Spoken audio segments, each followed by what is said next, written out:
Pesach is the time of our freedom. But are you really feeling free? In this episode, we look at what freedom is and how we can feel free this Pesach. Welcome back. I'm Gila Ross, host of the Power Up podcast, where we share short, relatable ideas that will bring more joy, meaning, and love to your life. What comes to mind when you think Pesach? When's it over? When's it? About 8 days after it starts if you're in outside of Israel, 7 days if you're in Israel, right? The question I kind of wanted to look at tonight is freedom, right? Pesach is spoken about as the holiday when we are free. Do we feel free when it comes to Pesach time? Does Pesach invoke freedom within us? No. Anyone else? No. So this is the okay, that's just about me. For those of you that Instagram, we do have a slideshow, but I don't know if actually, maybe you can. Oops, I just switched it on. No, you're not going to be able to see it there, so you'll have to come in person next time to see it, but you can still hear. So the question that I wanted to really look at tonight is Pesach is the festival of our freedom, right? So why doesn't it feel very freeing for us? Why doesn't it feel freeing for us? It's just a lot of hard work to prepare for. It's a lot of hard work to prepare for. You're 100% right. And any other ideas? Any other thoughts? If you ask my kids, it's like there's nothing to eat over Pesach. It's like hunger. And I think like for them it's just like the mindset of we're gonna be starving over Pesach. And there is always food, right? And in some ways they eat better over Pesach because like the meals itself, like are better, right? But there's that mindset of like hunger, like there's nothing to eat the whole of it. So what I wanted to really, really show you is that actually Pesach is the time where we can sort of feel free. And I also, for those of us, well, we're all women, and for those of us on Instagram that are joining that are women, I wanted to actually show that for us as women, we perhaps can understand this more intuitively, right? Before we can do any of that, we have to define what is freedom. What does it mean to be free? Anyone? I think it's very different you could say it's very different to what it was in those times. Okay, so freedom here, I think we're probably all free because we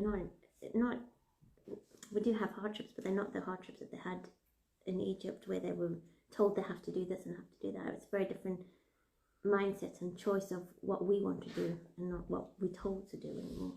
Okay, so you're saying that we are free, not like they were in Egypt, because there they were told what they had to do. Fair enough. Yep. Anyone else? Joe, Andrea, any ideas of what does freedom mean? What does it mean to being able to drive a car? Just being able to come and go without constraints. It's a great point, Danielle's pointing that out. But what does being able to drive a car give you? Like, I think for those of us that drive a car, right, we can relate. You take it for granted, but like if you can relate to, like, I don't know if you've ever had a time where you've not had the car, right, and then you get the car back. Arms off, don't you? Like, and then you get the car back, and it's like people, and it's like, wow, I'm free again, right? Although today I didn't have a car for an hour, and it was so great. I got to actually walk around, and I was like, wow, I should do this more often. In COVID, a lot of us did more walking than driving because you couldn't last. It's so much healthier. And it's good to independence. Okay, fair enough. Any other thoughts about freedom? It's the right to choose. It's the right to choose. Now it's interesting that you say that, because if you're going to go with the definition of the right to choose, are we really free nowadays? And think about in your own life. Never. Not. Oh, wow. Never? I don't feel like you are. You're always doing something, or you're always constantly chasing your tail, or But you always live by rules as well. There are rules for everything. There are rules within work, there are rules within the country, you know. Traffic lights. Yeah, everything. Speed limits. Very, very annoying, right? Other cars on the road, right? What would you say, Adele? We're free, not free? I think that, compared to a lot of things, a lot of communities, I think we are free, but it depends on how you want to embrace the word freedom. Right, which we're still trying to sort of define what the word freedom is. So this is what I want to suggest freedom is, okay? Freedom is breaking through what is holding us back from living in true alignment with our higher self. Because I want to let me give an example, right? You know, if we want to use the definition of freedom to choose, I think it's a little bit more nuanced than that. What do I mean? Is that, let's just say, for example, I wake up in the morning and I'm like, you know what? I really, really want to be a calm, patient mother today. Okay? So that's my freedom, that's my choice. I want to be a calm, patient mother, right? Can anyone relate to that desire? Yes. Can anyone relate to not actually fulfilling that desire? Just me? Yeah, no, everyone can, right? Why? What's stopping us? Is it because, as people say, my kids made us lose my temper? Is that what it is?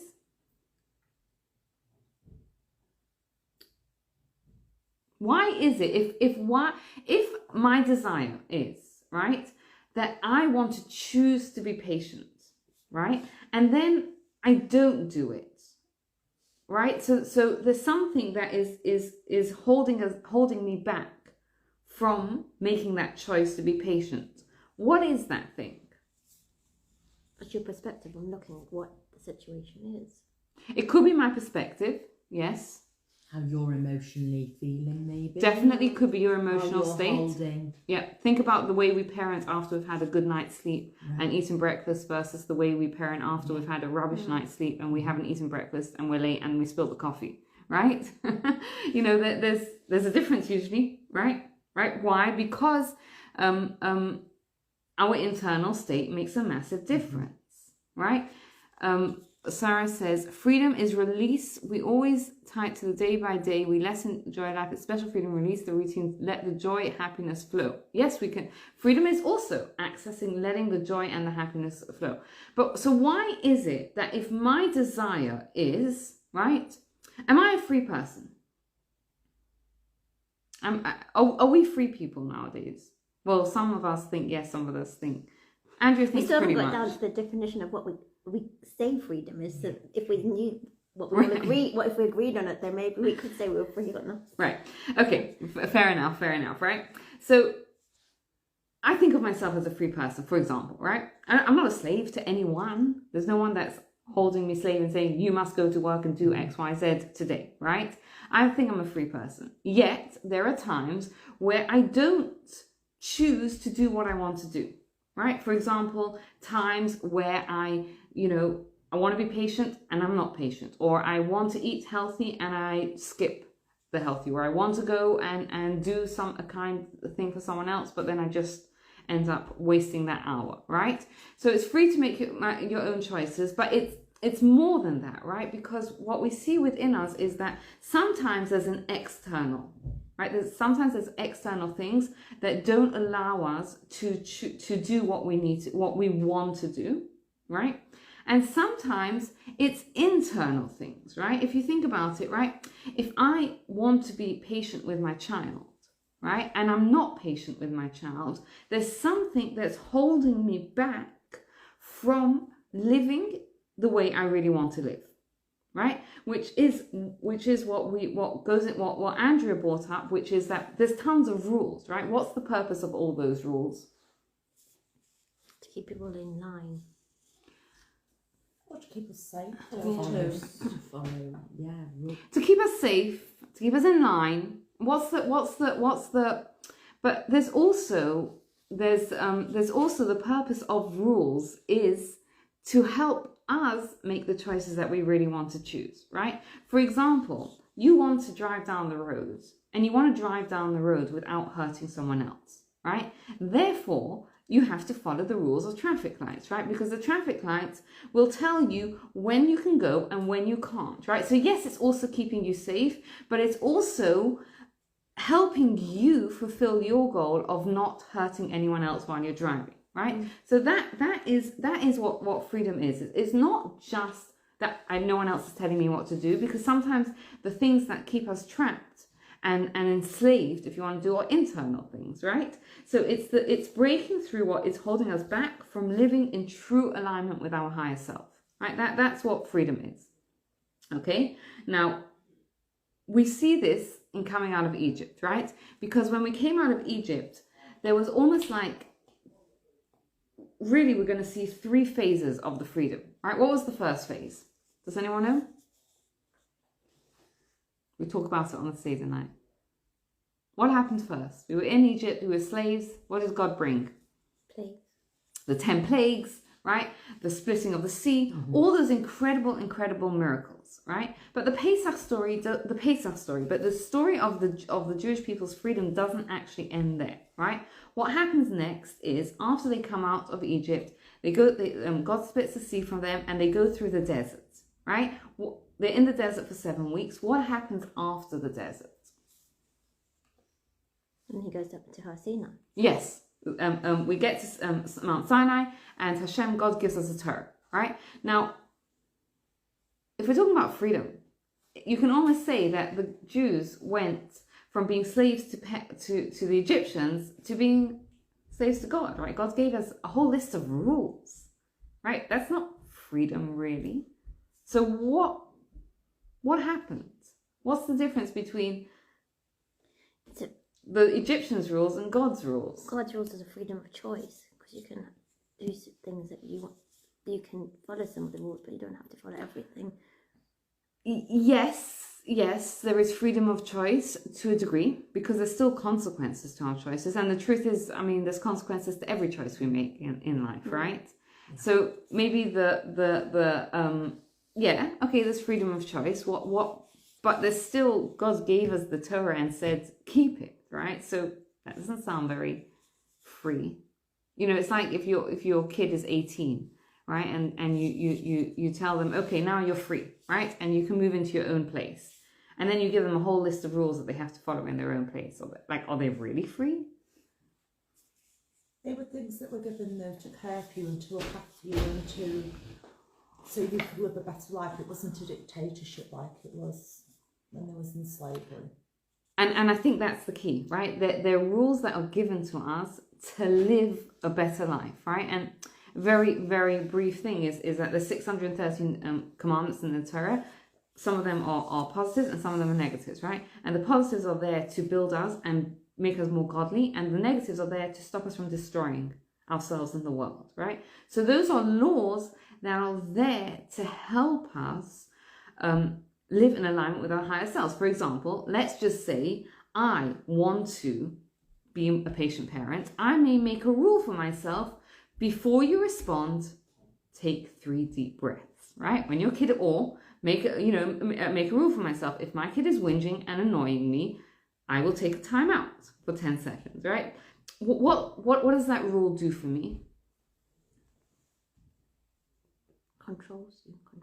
It controls me, but that control is actually what frees me, right? Do you know why? Because do you get what I mean? Because that control is actually what is allowing me to live in alignment with our higher selves. Because we as people, we're always in conflict with ourselves, right?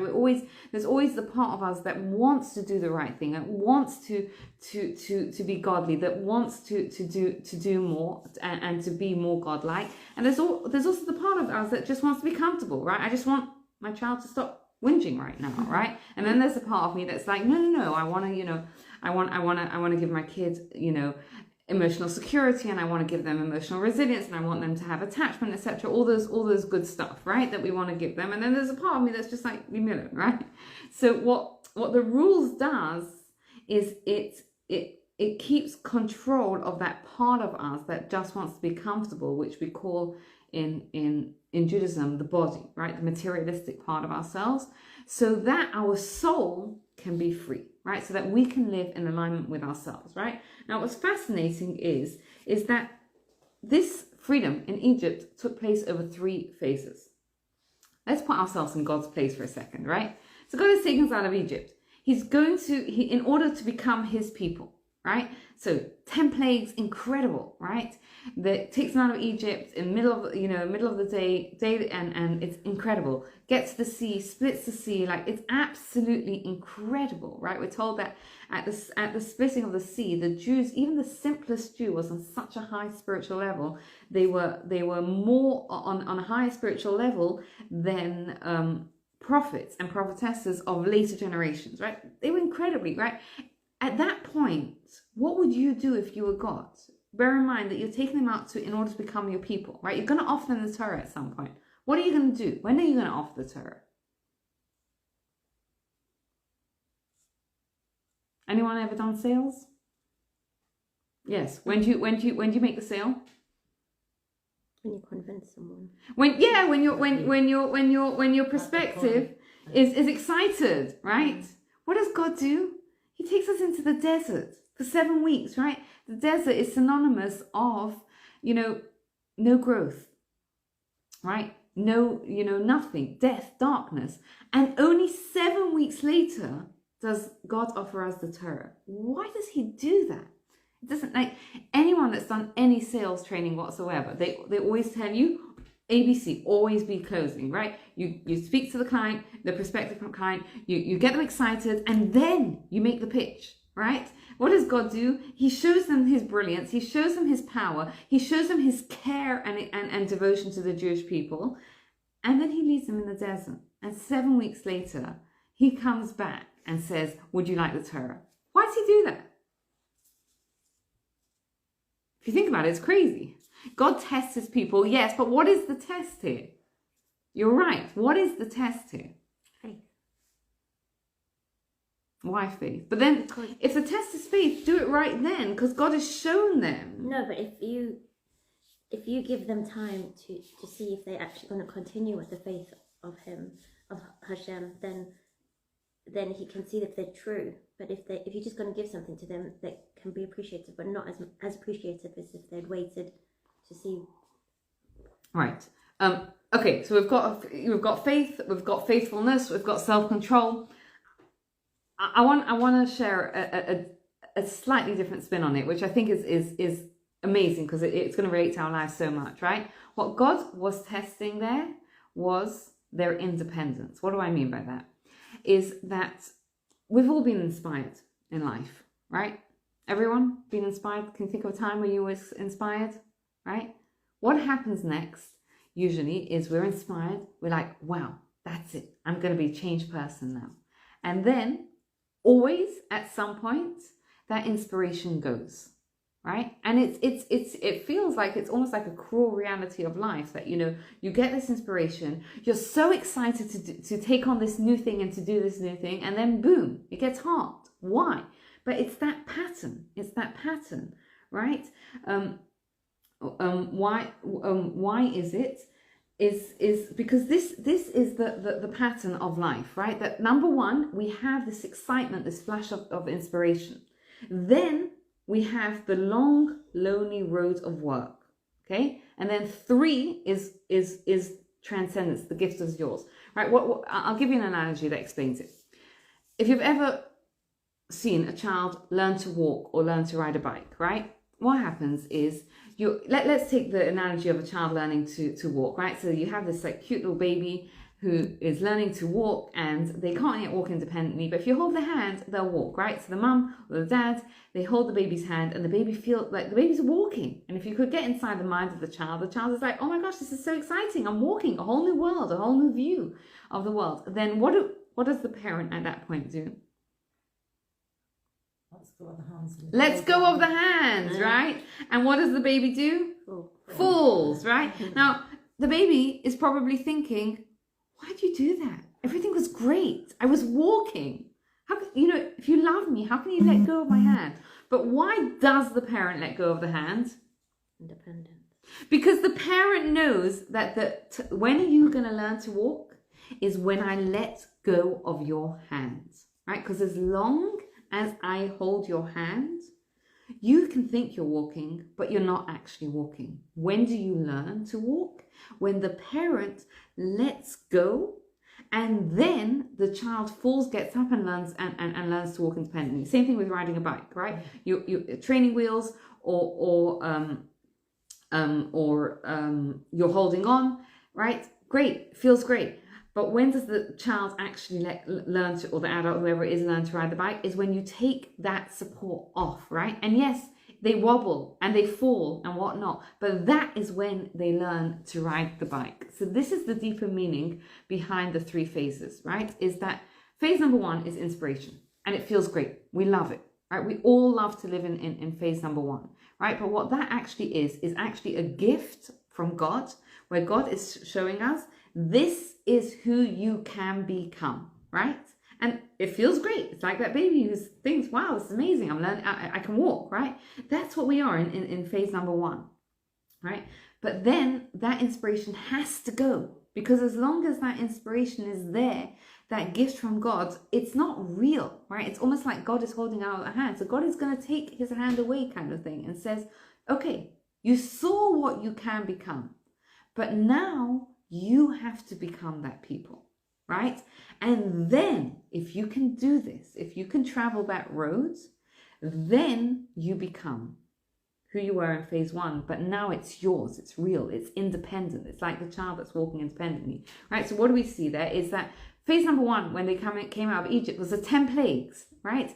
The splitting of the sea. It was incredible. It was amazing, right? But it wasn't real. It was God giving them a gift of who they were. And then God took it away, and they went through the desert. And through the desert, they became people, right? Who were so godly that when it came to number 3, they were able to hear God speaking to him directly at Mount Sinai, right? Another example where we see this, and that's why I'm talking about it as women, we get it intuitively, is we see this in the analogy in the birth of a baby, right? There you go. Andrew, you'll appreciate this, right? What's phase number 1? It's conception. It's great. It's exciting, right? It's very male energy there, right? It's interesting because in Jewishly there's a male energy and a female energy, which is a whole nother discussion, right? It's a very male energy. It's short. It's exciting, right?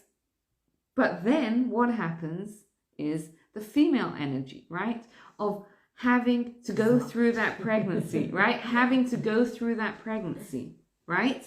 And the birth. Now imagine if you didn't know about pregnancy and birth, right? And you were the first woman to actually give birth. It would be horrific, absolutely horrific, right? You think, what on earth is going on? You know, is this going to be the end of me, right? Especially birth, you know, if you didn't know what was going to happen, you'd think like, it's death, it's someone's dying, right? And what keeps a woman going is because we have that faithfulness, right? We have that vision of the child we are creating in this process, or whatever it is, the inspiration. We have that vision, and we're able to follow that vision through until the end. And then when the baby is born, yes, exactly, the nausea, all of that, right? When the baby is born, is that the mother or the father, or is it 50-50? What is it? Us, really. Is it the mother? Yeah, because you're doing all the work. But is it the mother? Yeah, I think so. What would you say, Andrea?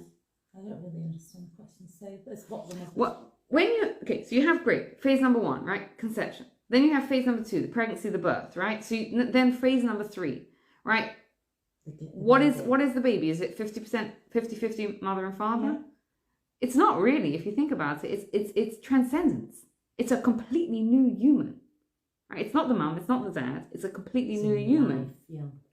If you think about it, right? Like imagine you're thinking about it for the first time. It's absolutely incredible, right? You've gone through that process and you've created this new human being. It's not the mum, it's not the dad. It's a totally new human being, right? And for those of us that have kids that are older than babies, you know it. You know that your kid's not you, right? And not the dad either. The kid is a totally new being, right? Which is what that means, right? Is that that when a person goes through this process, right, where they have that inspiration, right, and then when the inspiration goes and they're able to follow it through, and they get to they manage to achieve that goal that the inspiration inspired them to do, what they get at the end of it is they are a new person. They're a totally different person than they were at the beginning, right?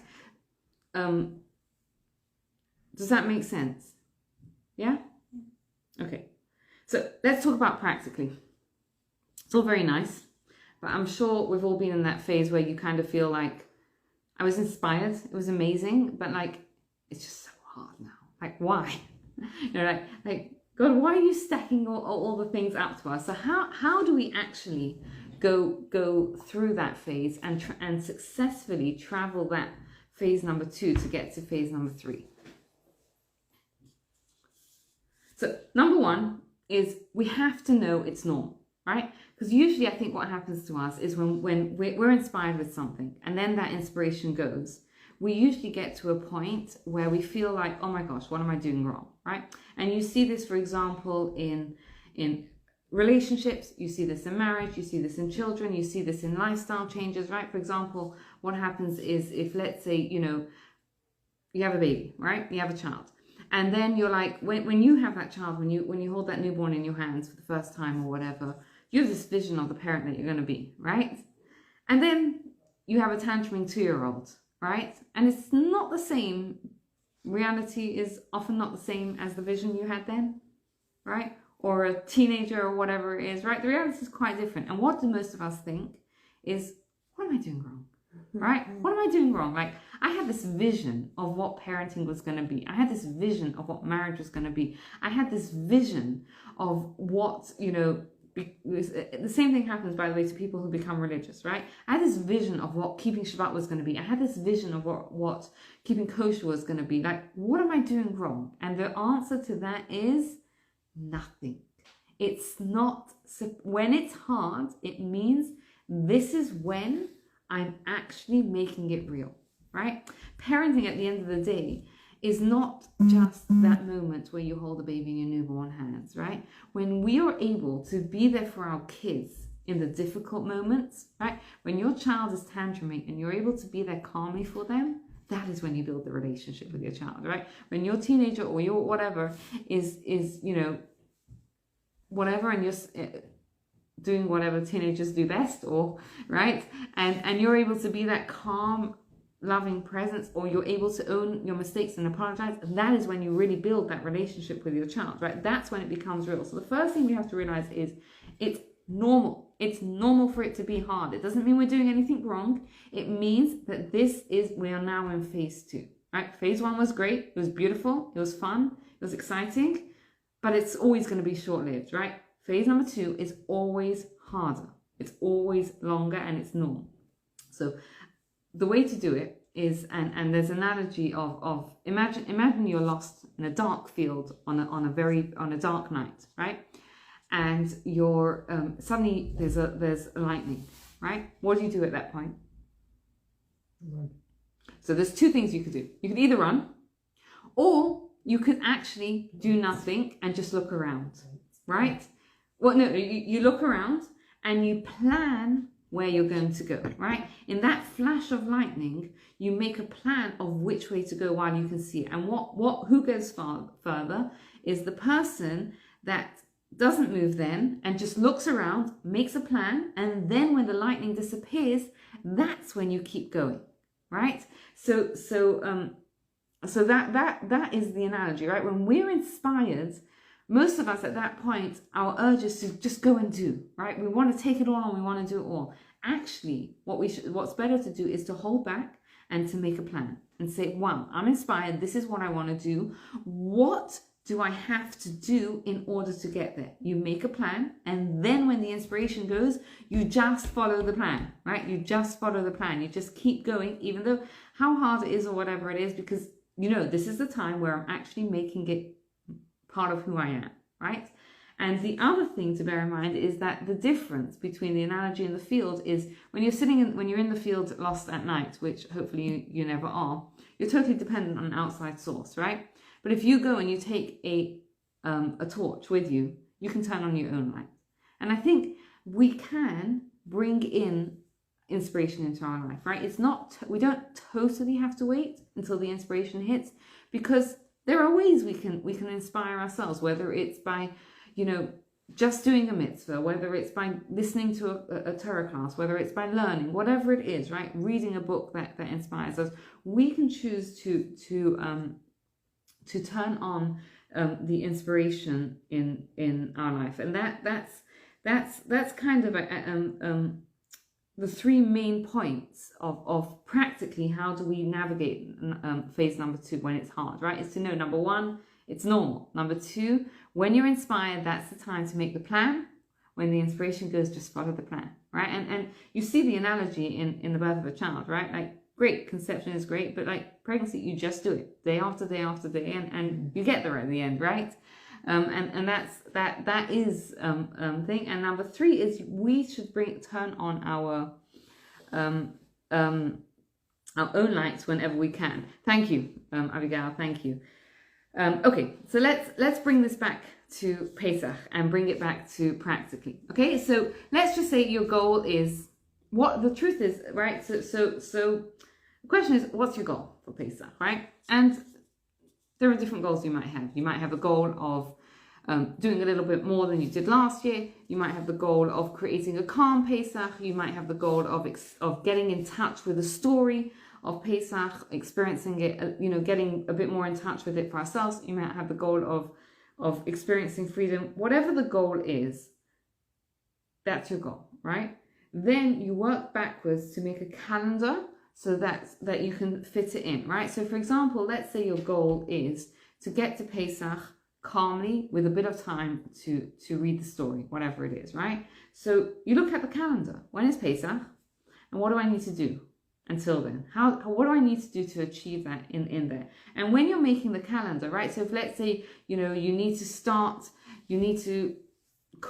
cooking a day before or 2 days before or wherever it is. You start cleaning a week or 2 before, right? So you just slot it in the calendar. But when you're doing it, leave a bit of leeway, right? Because life always throws us curveballs, right? There's always I remember last year, I was cleaning my oven for Pesach. I've got a paralytic oven which cleans by itself, pretty much, and exploded all over my kitchen floor. So that threw a spanner in the works, right? So there's always something that kind of things, right? And once you've done that, the next thing to do is to cut out, right? You look at it and you say, what can I cut out or outsource? Because the truth is, Pesach's a lot of work, right? The cleaning, the cooking, whatever, the hosting, if you're doing that, it is a lot of work, right? But there might be things in that calendar that are unnecessary, or you can cut out, or you can outsource, right? Maybe you can, I don't know, get some more cleaning help. Maybe you can make your menu a little bit less, or buy food, or whatever it is, right? What can you cut out? And the other thing that you have to do is you also have to include things that make you happy every day, right? Include one thing in the calendar that makes you happy, because it doesn't have to be a big thing, right? It doesn't have to be whatever, right?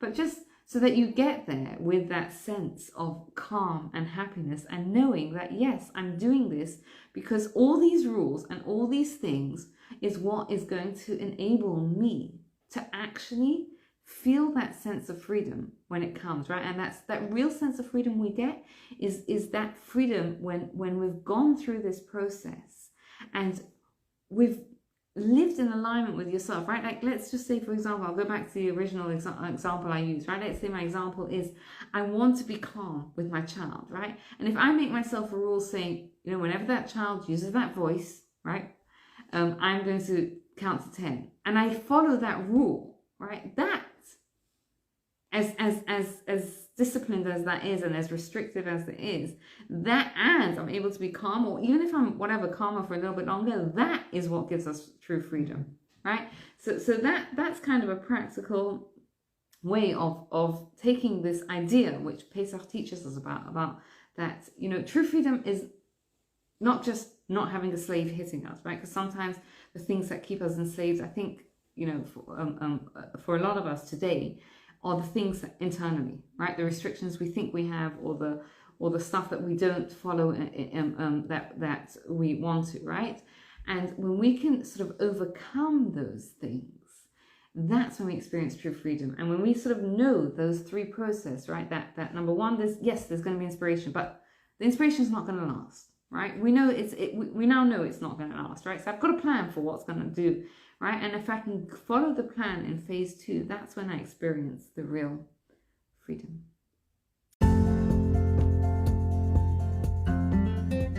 Thank you for taking the time to listen. I'd love to hear your thoughts and your feedback. You can find me on Instagram. It's Gilla Ross. And please take a moment to rate, review, and subscribe to the podcast so you don't miss out. Have a wonderful day.